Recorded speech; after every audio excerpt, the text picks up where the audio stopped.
Abatuye mu mudugudu wa Mitsimbi akagari ka Mubuga mu murenge wa Muhororo w'akarere ka Ngororero bavuga ko mu mwaka wa 2018 bahaye amafaranga umuyobozi w'uyu mudugudu witwa Munyaneza John ababwira ko ayo mafaranga ari ayo gufunguza konti muri sako, ayo mafaranga akazatuma abaturage bahabwa inguzanyo. Gusa kuva icyo gihe kugeza amagingo aya aba baturage bakaba bavuga ko batazi irengero ry'ayo mafaranga. Nguzaguza ayo ushaka ariko mbere yo kuyabona ari ukubanza gutanga amafaranga yo gufunguza amakonti.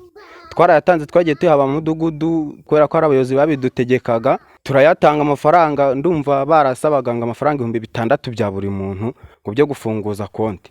Twaratanze ariko twarategereje tukabaza bigeze bakatubwira ati ibintu birimo biraza amafaranga tugeze aho ngaho turaceceka. Ikibazo cyaje ko twari twaraniyanditse intonde zacu ariko kubera kutabikurikirana guko twazimiye twatanze 2018. Bavuga ko uyu muyobozi yabasabaga kwishyira hamwe bagatanga ayo mafaranga ndetse bagakora imishinga bazashoramo ayo mafaranga bazagurizwa na sako, none nyuma yo kubikora ngo amafaranga yabo ntibazi irengero ryayo, dore ko bavuga ko ngo nta nuwo babona babaza ibyayo. Mbese abantu bishyiraga hamwe bakishyira hamwe wenda ari nka 10 na bangahe, mbese ubwo badusaba amafaranga umuntu tugakusanya byose turabikora, tugura n'agatabo turarangiza, inguzanyo turazibura kugeza na n'ubu. Ibibazo birebire, umuntu nta buvugizi tugifite, karubanda rugufi, nk'ubu nabaye umuntu w'umusaza w'umukene. Twebwe se tujya kubaza iki? Ntawe tubaza nde?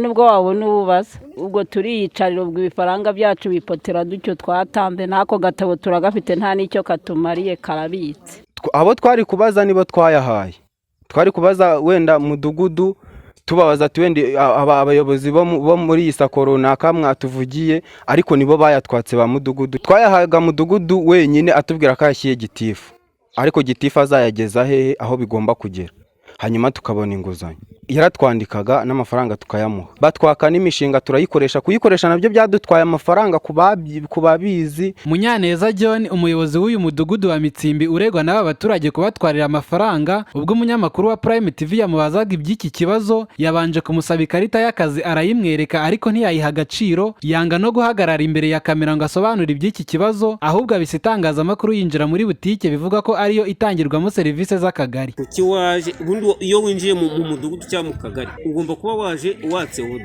ni wenda wambwuti ngewe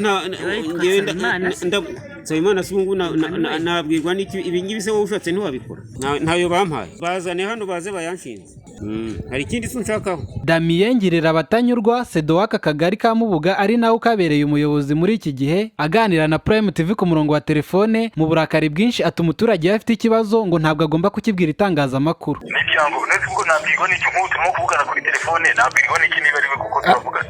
Umuturage afite ikibazo cyo kibaza itangazamakuru cyangwa kibaza ubuyobozi. Umunyamabanga nshingwabikorwa w'umurenge wa Muhororo Bwana Kavange Jean d'Amour ubwo Prime TV yageragezaga kumuvugisha ku murongo wa telefone ntiyitabye, inohereje ubutumwa bugufi nabwo ntiyabusubiza kugeza ubwo iyi nkuru yarangizaga gutunganywa. Ibyo abaturage bifuza ni uko ubuyobozi bwakurikirana iki kibazo bukamenya aho amafaranga yabo yarengeye. Ubuyobozi bwo turabasaba icyo kintu badukurikiranira amakuru, bamenye ngo izo nguzanyo wenda zishobora kuba twitiranya ko wenda bazitwimye wenda nta nizatanzwe, ahubwo tumenye ngo zaratanzwe cyane ntizigeze zitangwa. Nicyo kibazo dufite kuko konti zo twarazifunguje. Ayo mafaranga bavuga ko bayatangaga bishyize mu matsinda aho buri muntu yatangaga amafaranga agera ku 6,000 akayaha uyu muyobozi w'umudugudu. Abatanze ayo mafaranga bakaba bakeka ko abayobozi b'uyu mudugudu ndetse n'ab'akagari aribo bayikubiye.